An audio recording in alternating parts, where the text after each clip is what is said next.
Hello, everybody. Corey Coleman here. Again, I am joining you in the middle of the day. And you know what that means? That usually means that we have someone who is an honor to speak to, someone we're very lucky to have as our guest. And that is the case today. Today, I am fortunate enough to be joined by someone who has had, I would say, an influence and has been a huge part of my life growing up. And whether you know it or not, he's been a huge part of yours. And yours, yes, even yours over there. I am joined today by, and I've been describing him like this all week, voice actor extraordinaire, Rob Paulsen. How are you, Rob? Well, Corey, thank you so much for that lovely introduction. I'm breathing and I'm not in jail, but the day's not over yet. So far, so good. You never know. You never know. As you said, you're a busy man. You never know what happened. Yeah. The reason this is a real pleasure. Really. Thank you. I have to tell you, I've spoken to many people, Rob, and some people have been very kind and some people have been very curt. You, by far, just in the few seconds that we've spoken, you are one of the nicest people I've ever talked to.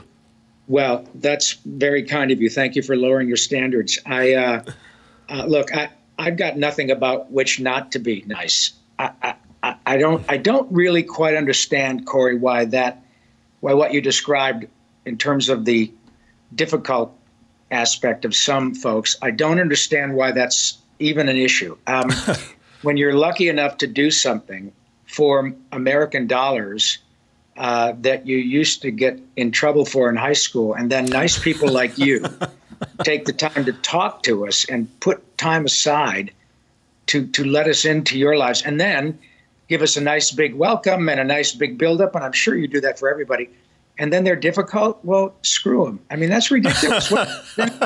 Then don't be interviewed. I get it. If you're not comfortable, then don't do it. I mean, this is a privilege. I've worked really hard for the privilege of being in a position in which nice people like you want to talk to me. So it's my great pleasure. Thank you.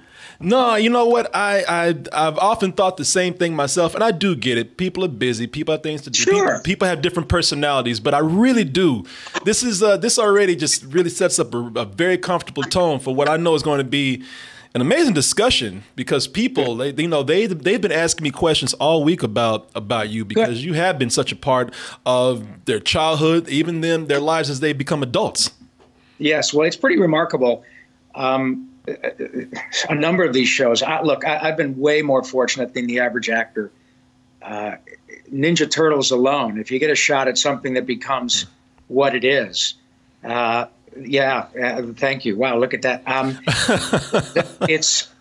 You win the lottery. I am continually sort of a perpetual showbiz lottery winner. And now to have people your age, younger, and even older than I, who still love these characters, and in the context of, say, Pinky and the Brain or Animaniacs, even love them more than when they came out 25 years ago. Mm-hmm. These are profoundly important characters, and I've learned that it's way more than a paycheck, Corey. You know, it's I think a lot of us who are able to make our living in a creative endeavor, and lucky enough to do it for 35, almost 40 years, and then still go to work every day, you're able to really see what an impact the characters, whether they're live action or animated, continue to have, whether it's traditional cinema or animation. Showbiz is showbiz, and the extent to which these characters connect with people is amazing to me, and especially as I get older. I'm constantly blown away. It's remarkable. Yeah, you know, and I mean, I'll tell you why I'm so amazed by your demeanor, and not that I think it's right for people to have an ego, but if you did, I'd be like, okay, man, you earned it, you got it. You know what am I going to say? Yeah, look, I've got an ego. Everybody has one, but I think it's in check. A large part of it is that I understand that it's the characters who are famous. It's not me, and that's not false modesty. I'm good at my job, but man, I don't write them, I don't draw them, and I can't even draw stick figures. And you got nothing. Any actor will tell you, you got nothing without a script. I'm very good at my job, but Jesus Christ, I should be. I've been doing it forever. Yeah. And I'm reaping the, I think, appropriate rewards for doing a good job. But people don't generally stand in line waiting for the next Rob Paulsen cartoon. That may change, and I hope it does, because everybody wants to be a star. But I have no false sort of ideas of where I am in the pantheon of Hollywood. I'm confident in myself. I have, I think, a healthy ego, but I also know that this is not the Rob Paulsen show. This is people like Pinky. They like Yakko. They like Raphael. They like Donatello. They like Carl Weezer. They like Arthur. They like, all these other characters. And many know it's me, thanks to nice people like you who take the time to chat with me and put my ugly mug up there on screen. Get out of here, man. But tens of millions, hundreds of millions of people know these characters, and they have no idea who I am, and that's fine. So I'm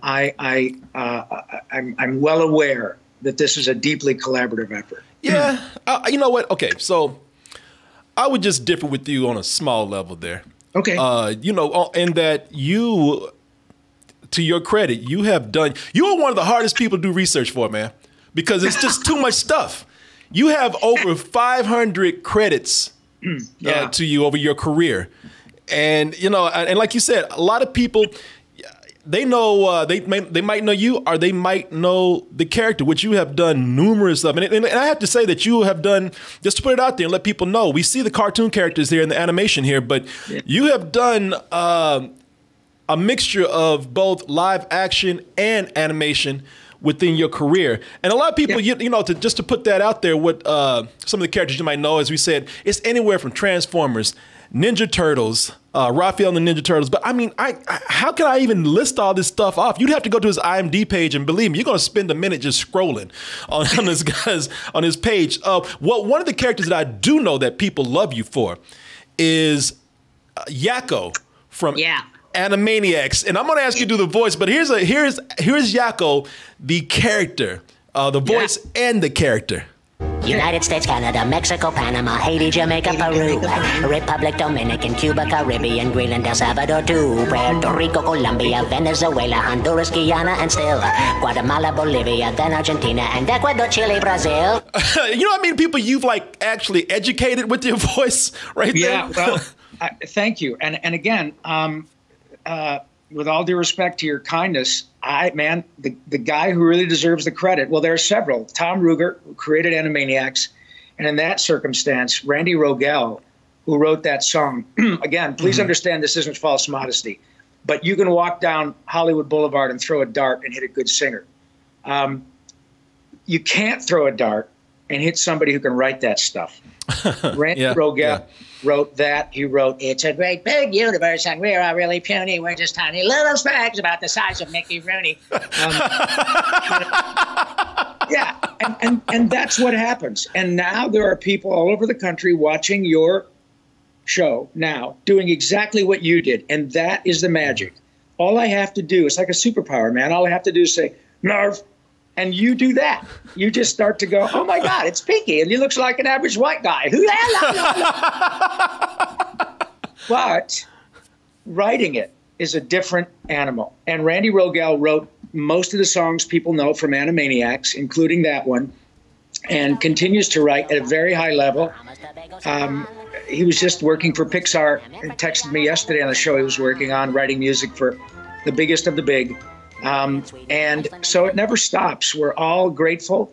That was a huge part of my life. Animaniacs was a show that absolutely changed my life because it allowed me to sing and act and create things on the spur of the moment.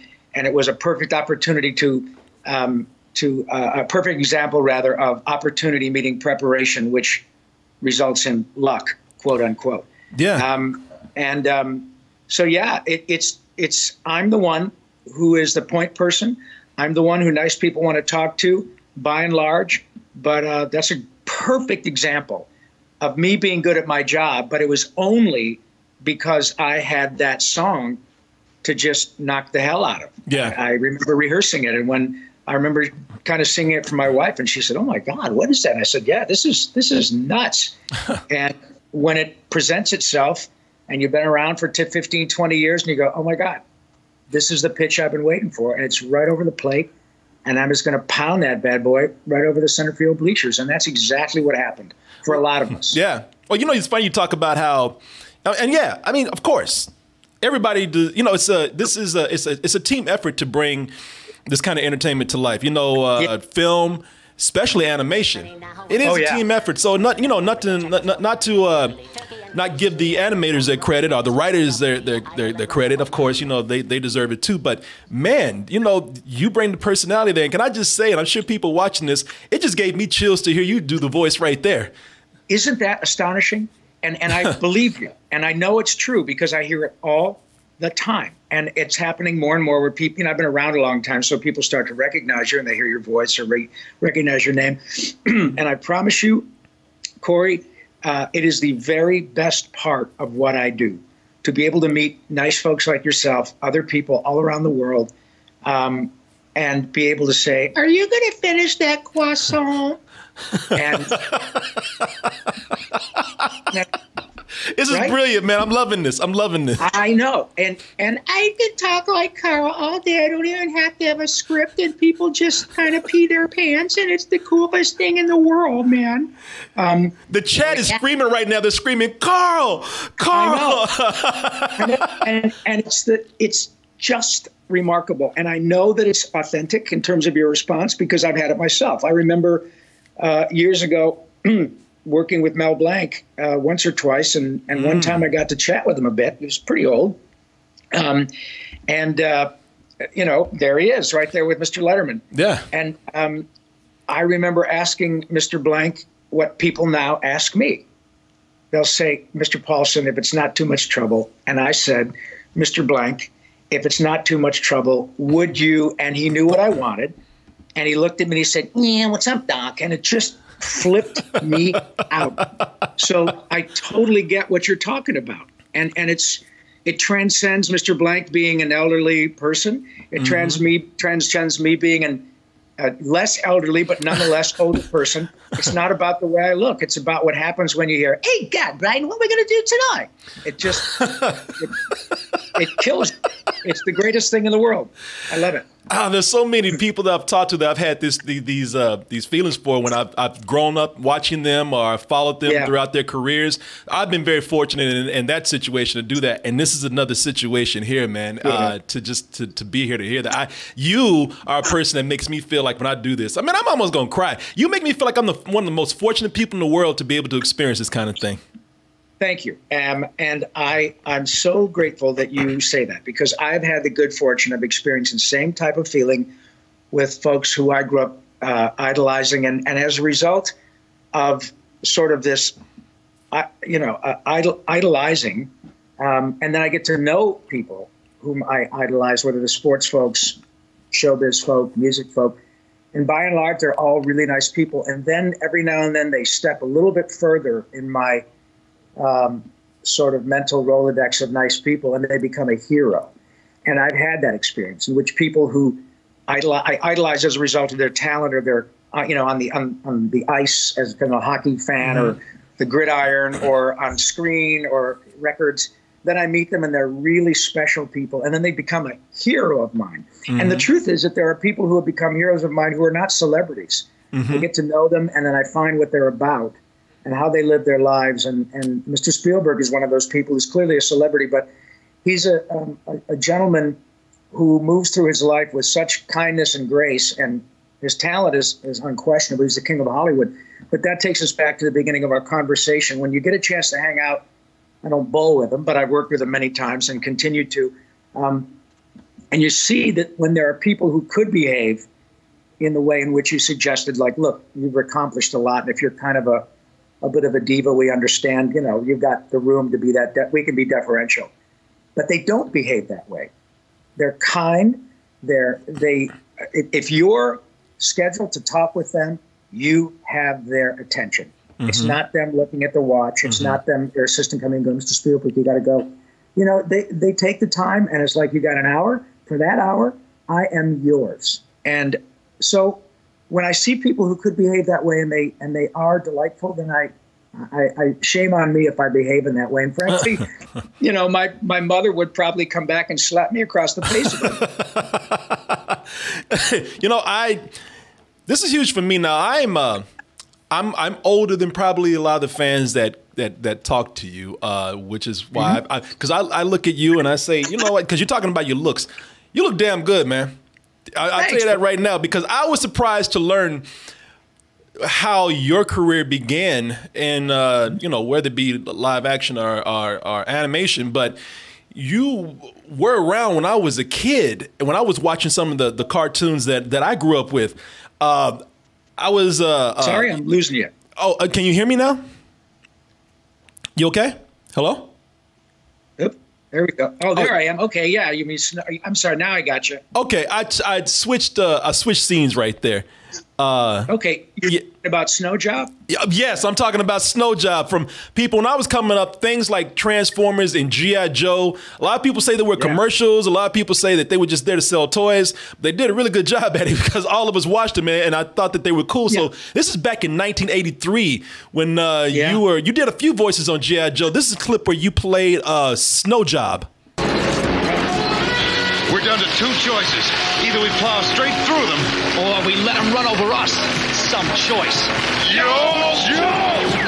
Get him, Rob. Get him. You know? Right. I'm badass, man. You are, man. Of course, you were the Snow Job is the guy with the coat on and the red beard right there. That was the first cartoon I ever did. Was that one. That one and Transformers. That was 1983. And it was when I had been doing on-camera stuff and still was riding both sides of the fence, and I got the opportunity to audition for cartoons. Man, I just wanted to work. It wasn't like I was against doing anything. I liked to work. I was a singer first who became an actor and moved out to L.A. ostensibly to do live action. And then that opportunity arose, and I jumped on it because it was another chance to work.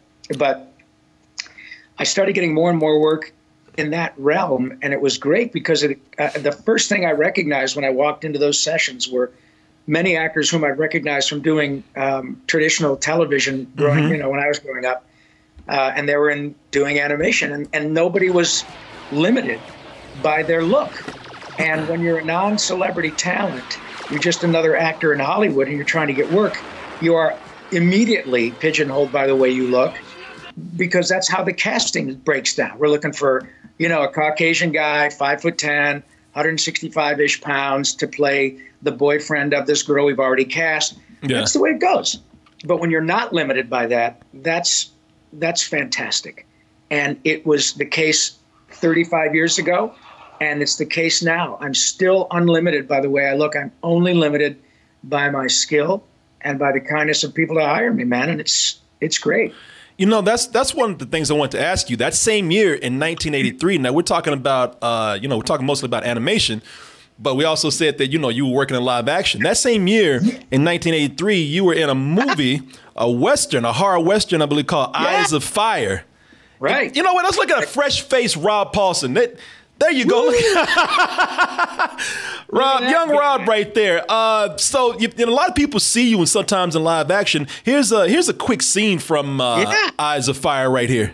They burned Will's house. Jewel, they're gonna hang him. Let them. Margaret, you don't understand. Stay out of it, Jewel. It's a mistake. Don't get mixed up in his troubles. Jewel! What about... No, Rob, don't go. You know, looking at this, man, and seeing how you started out both in that same year in animation doing G.I. Joe, and then because I know you did you did an animated movie or short before or show that you went uncredited for, right before that. What's that? Well, you know what? Let's look at your IMDb page because let's see what it is. You are credited. Here we go. I mean, people, look at this. Look at this. You would spend all day going through this, but at the very bottom right there, you're credited for Dexter the Dragon and Bumble the Bear. You're the doctor in that English version of this. Honest to God, I don't remember what that is. I don't. 1983. Gosh, I truly don't. I don't remember it. And people, you know, I do a lot of conventions around the world, and it's always a wonderful opportunity to meet people, and then I go home exhausted. But I go home from 3 days exhausted from saying thank you. I mean, it's a great way to get tired out, because I get to say thank you all day. And very well-meaning people who are much younger than you will come up and, because of the new technology like we're experiencing now, IMDb, all of these things that are essentially forever if you're willing to go look for them, people come up and say, hey, what was it like working with, or how, remember that session that you did for, and I say, I'm not trying to be an asshole, but I don't remember. It was 2,000 sessions ago, and I work every day almost. So I'm 63 years old now, which means I've been in LA for 40 years, and not every day, but many of those days I worked, and that's the result. The IMDb is the result. My IMDb page is a result of that.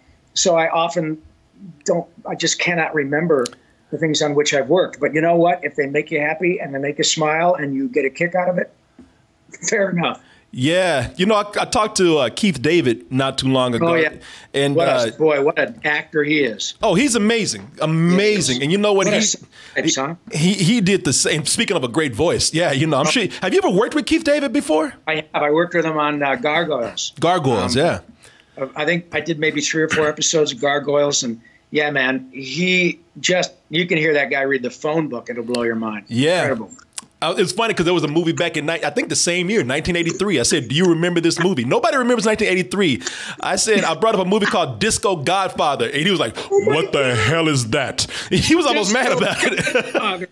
Disco Godfather. Yeah, he was like, I do not remember that. And at first I thought like, well, maybe you just don't want to remember. But apparently people like yourself and Keith David, you work so much that, you have such a long span, decades of work that you can forget sometimes.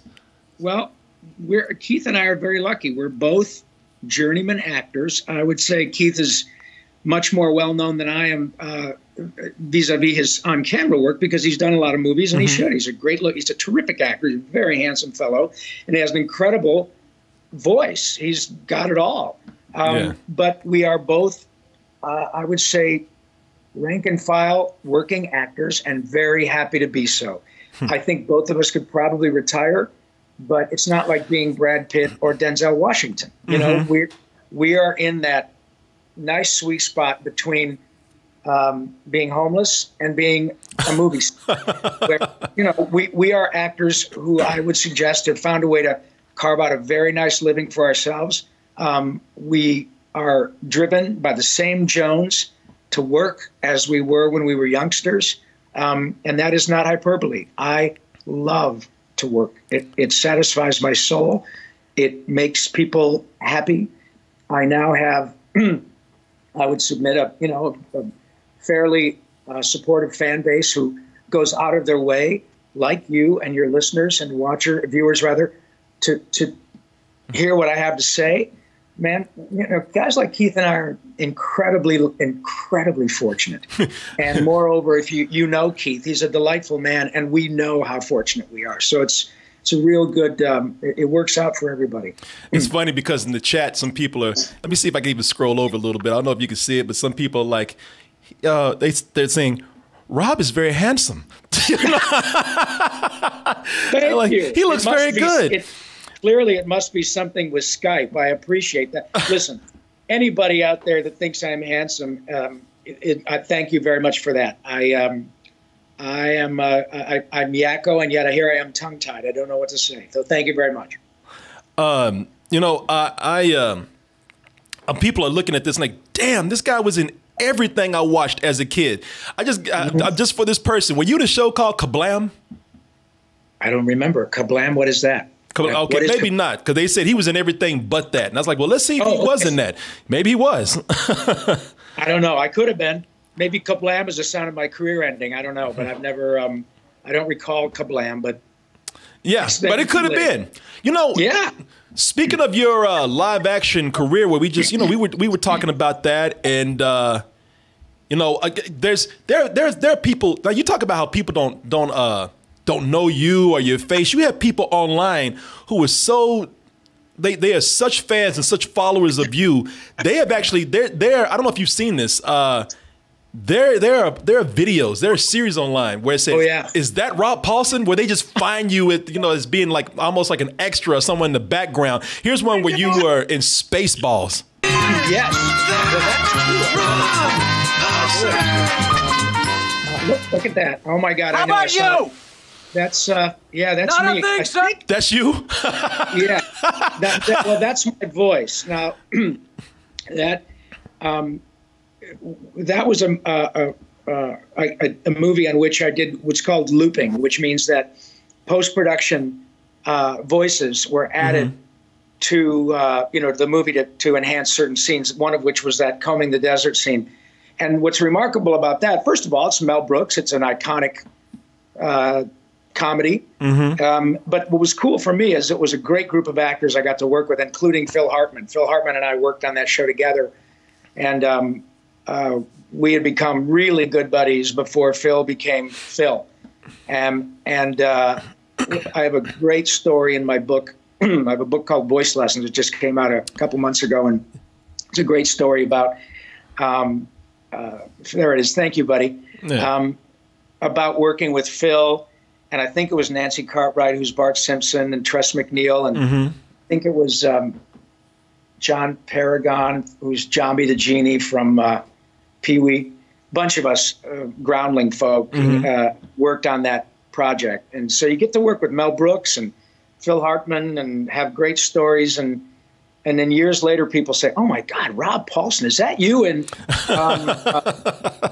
in Spaceballs, and it is, and it's on my IMDb page, and it's on Phil's IMDb page, and makes for a great story. It's pretty cool being involved with things that you don't know 25 years in advance that they're going to become what they become.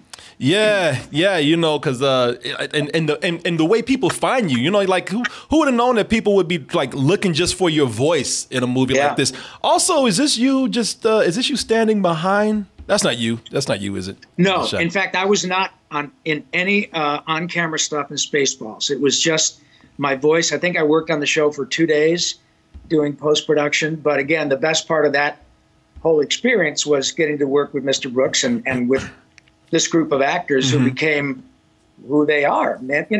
Nancy's Bart Simpson, for God's sake. And Phil, the late, great Phil Hartman, became an icon in his own right. Just with Saturday Night Live and all the other stuff. So these guys were, we were all there at the beginning. And it's a pretty remarkable experience to look back and say, well, these people are my friends. And they still are. Phil is unfortunately gone, but I talked to Nancy last week, and we're very close. Looking at how you've gone from early on, how you've done live action and you would do animation or go do voice work. How did this start out? I mean, did you start out wanting to mainly do live action and then just got put into animation, or was that, did you not mind either way? You were just looking to work? Precisely. As I said earlier, I came to L.A. A fellow who was a singer, who became an actor, did a lot of live theater around the country, and that was I decided it was time to go play in the big kid spool in L.A. And I was doing episodic television, the occasional movie, as you've seen, and then probably 5-6 years into my life out here, I had the opportunity to audition for cartoons like any other audition. Commercials, TV and radio commercials, movies, television shows, theater, and it was just another chance to work.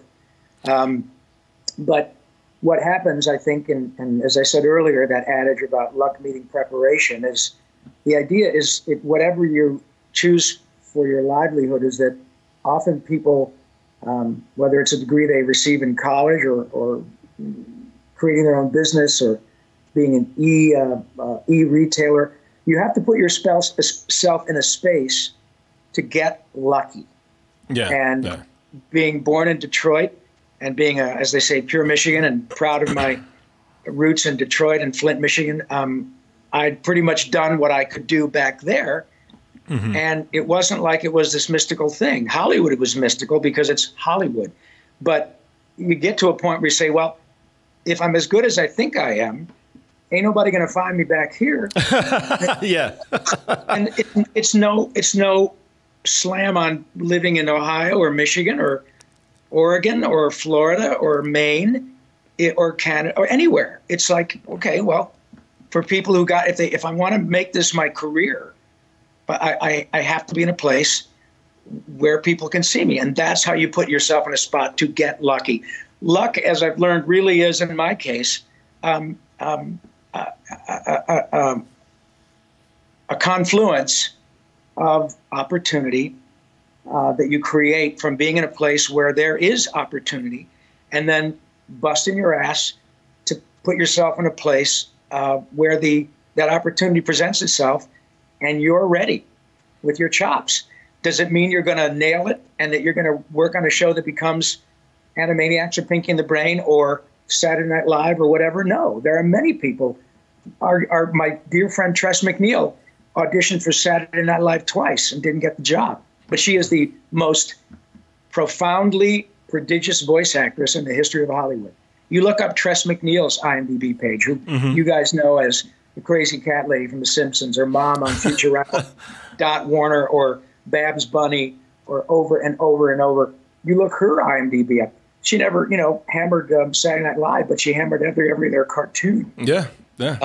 So it's not it's not to say that everything that you go for and every opportunity that presents itself, you're going to get really lucky and be a success, whatever that means. But to give yourself the best shot, you have to get your chops in order and be in a place where people can give you that shot. And that's what I did. Now, times are different. We have YouTube, we have Skype, we have all these other opportunities, Stitcher, podcasts over and over and over again to ply your trade and to get out there and get lucky. But I still think to have a career and to last and to do it for 10, 20, 30, 40, 50 years, you have to maintain your relevancy, and you have to have an ego in which you're able to say, okay, man, I got to keep my chops up because there are young people coming in who are every bit as good or better, and they've been inspired by me. They like my work, and they are going, someday, I love you, Rob, and I'm a fan. Maybe even you're one of my heroes, but I'm gunning for you because I want that job. And that's exactly the way it should be. That is a compliment to me. It's not meant to knock me down. It's meant as a compliment. But if I want to stay relevant, it's my choice to say, I better keep up. Because there are great kids coming in who are every bit as good or better than I, and they're going to take what they've learned from me to a much bigger level. And there's a point at which I'll be able to say, okay, I'm done, but I'm not yet. So I take that as inspiration to keep doing it. And that's exactly the way it should be. No, those are great words. I see people in the chat even talking about, man, that's inspiring me right now, what you just said.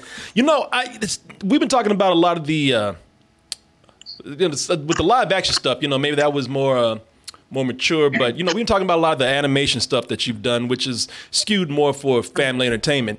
How is it being known for family entertainment, and then having kids come up and say to you how cute these characters are, how great these characters are, and how family friendly you are, and then be remembered by somebody who says, you know what, man, I remember when you were in that rated R movie, Body Double, that I shouldn't have been watching as a kid.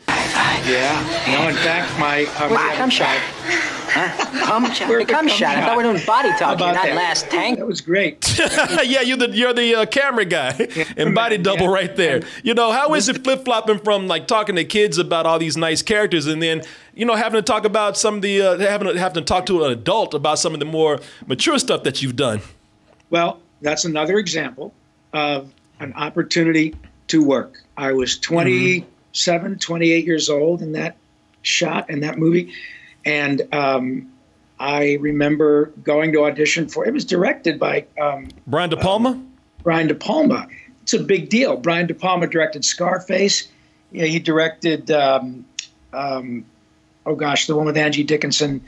He directed He directed Carrie, the original Carrie. I mean, look up Brian De Palma's in that, in that group of directors with Steven Spielberg and Francis Ford Coppola and Martin Scorsese. They're all film school graduates at the same time. So getting to work with Brian De Palma, whose movie just before that was Scarface. And I went to read. I got home, and there was a voice message on my machine from my agent saying, Brian De Palma loved you. They're not going to use you for the character that they auditioned you for, but he's got something else, and it's 2 or 3 days' work, and off you go. And I didn't care what it was. I knew the kind of outline of the story, and I got there, and it was this cameraman in a porno movie shoot. And I was in, could I have turned it down? Of course. Would I have had? No. I had to work, and I wanted to work. And years later, it's been a lovely thing about which to chat. Because I even had an experience in which when my son was 15 or 16 years old and he had a bunch of buddies over watching the TV I'm sitting in front of where it used to be right now, came into, I was sleeping. He said, Dad, were you in a movie called Body Double? And I did that. I did what you're doing now. I said, yep. And he said, oh my God, you guys, it was my dad. Yeah, it's funny he recognized you so young, too. Look, man, you have to accept the good with the questionable. I own it all, and I'm happy to talk about all of it. Yeah, and by the way, I didn't mean that as being questionable. I like Body Double. It was a pretty good movie. I mean, it's Craig Wasson and Melanie Griffith. It was remarkable, and that gentleman who you saw me with in that shot there played a really interesting part in Scarface. That actor, forgive me, I don't remember his name, but he played a chainsaw, sort of a mob chainsaw murderer in Scarface. Oh yeah, he's the one that sawed the guy in half in the bathroom. Yeah. Oh my God, what an intense scene, right? So anyway, look, we did not know about the IMDb or YouTube or any of this stuff at that time, and that it would come back to haunt you. But I don't look at it that way. I look at it as an example of something else that I can talk about. I was grateful for the job. I'm always grateful for the job. Every now and then people say, oh my God, Rob, you were in this thing called ... I'll bet that was, I bet you wish you'd never done that.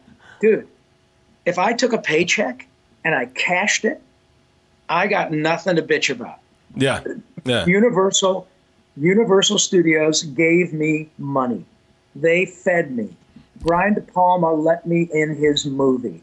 I was grateful for that opportunity. My son was coming along. I got to buy baby food. I got to buy diapers. Yeah. I didn't have to sell cars that month. Are you kidding me? Man, I'm everything that I have in my life. Dog food, dental, glasses, toilet paper is paid for with showbiz money. Money I earned doing something that I would have done for free if I were a banker and I was living somewhere else and I got to work, in theater on the weekends. And it's nothing against bankers. I'm just saying I earn my son's college, gas in my cars, my motorcycles, golf balls, shoes. The money I spend to heat and cool my home is paid for with money I earn doing something that I love just for the sake of how it makes my soul happy. Dude, I won the lottery, and I know it. There's no pretense here. This is a glorious thing that I've gotten to do. And then I get to speak with nice young people like you and the folks watching you. And I'm not special. The way I make my living is kind of special, but I know how lucky I am. And I'm not quitting. And then I had throat cancer 3 years ago, and I'm okay. But now I have an opportunity to talk about throat cancer in the context of someone who is the voice of your childhood. And I know that's not hyperbole. There are people, yourself included, who would say me, Tom Kenny, Tress MacNeille, Nancy Cartwright,